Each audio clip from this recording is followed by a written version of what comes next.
नमस्कार। आइए आज ऊपर वाले फिगर को डिस्कस करते हैं जो कि एनसीईआरटी क्लास 10 साइंस के बुक में एक्टिविटी नंबर 1.5 और फिगर नंबर 1.4 के तौर पे दिया गया है। इस फिगर में एक स्टूडेंट एक इंपॉर्टेंट केमिकल को हीट कर रहा है और उसकी हीटिंग करने पे क्या ऑब्जर्वेशंस हो रहे हैं वो चीजें देखी जा रही है जो कि आपके आरबीएससी बोर्ड और सीबीएसई बोर्ड के एग्जाम में बहुत ही ज्यादा इंपॉर्टेंट है। आइए देखते हैं इस इक्वेशन को। Heating of ferrous sulphate crystals. अब बातें कुछ ऐसी है कि सर ये फेरस सल्फेट क्रिस्टल क्या होते हैं। आपने सुन रखा होगा ग्रीन विट्रॉल का नाम, blue vitriol, green vitriol, white vitriol, अलग अलग केमिकल्स होते हैं। तो यहाँ पर जो फेरस सल्फेट के क्रिस्टल्स की बातें हो रही है वो कहीं ना कहीं ग्रीन विट्रॉल की बातें हो रही है। और हमें मालूम है कि ग्रीन विट्रॉल का फॉर्मूला क्या होता है, FeSO4.7H2। मतलब सर इसमें 7 वाटर के क्रिस्टलाइजेशन वाटर मॉलिक्यूल्स लगे हुए होते हैं, है ना। और इसीलिए इस पर्टिकुलर पूरे कंपाउंड को ग्रीन कलर मिलता है। अच्छा, दूसरी बात कि अगर अपन लोग इसको हीट करें, राइट, अगर इसको हीट करें तो पहला जो चीज इसमें होता है वो वाटर ऑफ क्रिस्टलाइजेशन उड़ जाते हैं। आप समझेंगे इक्वेशन को बहुत ही अच्छे तरीके से। इसमें दो पर्टिकुलरली रिएक्शंस आपको ध्यान रखने। तो फर्स्ट इक्वेशन, पहला इक्वेशन क्या हो रहा है इसमें, फेरस सल्फेट के जो क्रिस्टल्स है FeSO4.7H2, इसको आपने पहली बात हीट किया, गर्म किया। तो इस तौर पे जब आप इसकी हीटिंग करते हैं तो ये जो वाटर मॉलिक्यूल्स आपको दिख रहे हैं .7H2, ये 7H2 उड़ जाता है। तो यहां पर मैं क्या लिख दूं, +7H2।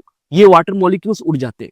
और जैसे ये 7 वाटर मॉलिक्यूल्स उड़ जाते हैं तो जो ग्रीन कलर का हमारा फेरस सल्फेट का क्रिस्टल्स होता है ये एनहाइड्रस फॉर्म में आ जाता है। सर एनहाइड्रस फॉर्म का मतलब क्या होता है, दैट मीन्स कि अब उसकी कलर जो है वो ग्रीन नहीं रही, वो व्हाइट हो चुकी है। यस।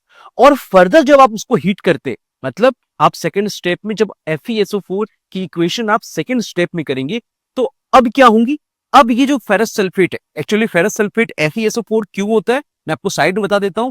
Fe जो फेरस होता है वो यहाँ पर बेसिकली +2 होता है, और सल्फेट जो कि बहुत ही इंपॉर्टेंट आयन है SO4 2- होता है ना। इसकी वैलेंसी 2 हो जाएगी, इसकी वैलेंसी 2 हो जाएगी, और जब सेम वैलेंसी होती है तो क्या हो जाता है, कैंसिल आउट हो जाता है। सो दैट इसका फॉर्मूला क्या बनेगा यहाँ पर, FeSO4। ठीक है, तो देखिए FeSO4 बन गया।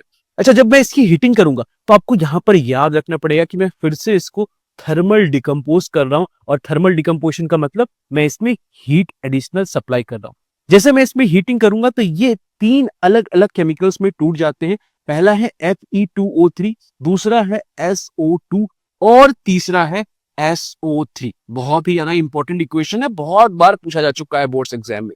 FeSO4 जो कि अपन लोग स्टार्टिंग में उसके क्रिस्टल्स लिए थे जो कि ग्रीन कलर का था, आफ्टर हीटिंग ये जो ग्रीन कलर का क्रिस्टल्स था ये पहले एनहाइड्रस हुआ और ये व्हाइट कलर में कन्वर्ट हो गया। एसर्शन रीजन में ऐसी चीजें पूछी जा सकती है।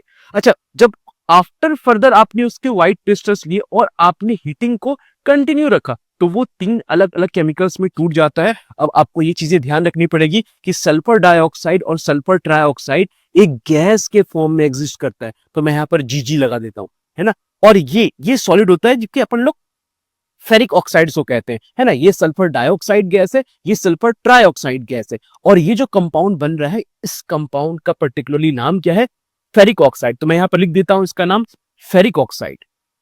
Ferric oxide, yes, ferric oxide क्यों, क्योंकि इस केस में आयरन हमारा +3 वाले में, हमें मालूम है आयरन 2 अलग अलग ऑक्सीडेशन नंबर में एग्जिस्ट करता है, +2 और +3। अच्छा, अब बात कुछ ऐसी है कि इस पर्टिकुलर कंपाउंड की कलर क्या है, तो आपको याद रखना है इसका कलर क्या होता है बेटा, इसका कलर होता है रेडिश ब्राउन। रेडिश ब्राउन, ठीक है, इसका कलर क्या होता है, रेडिश ब्राउन। आपको लर्न करना पड़ेगा, बहुत ही ज्यादा इंपॉर्टेंट है। दूसरी चीज, जैसे अपन लोग पिछले वाले क्वेश्चन में मैंने आपको लीड नाइट्रेट की क्वेश्चन में बताया था NO2 gas, nitrogen dioxide gas reddish brown होता है, उसी प्रकार यहां पर ये तो रेडिश ब्राउन हो गया हमारा Fe2O3, बट ये जो सल्फर डाइऑक्साइड और सल्फर ट्राइऑक्साइड है इन दोनों को कोई कलर पर्टिकुलरली नहीं दिया गया है, तो ये दोनों कलरलेस गैस है। लेकिन एक स्पेशल टर्मिनोलॉजी लिखी गई है एमसीईआरटी में कि इन दोनों गैस की स्मेल जो होती है वो कैसी होती है, बर्निंग सल्फर, है ना।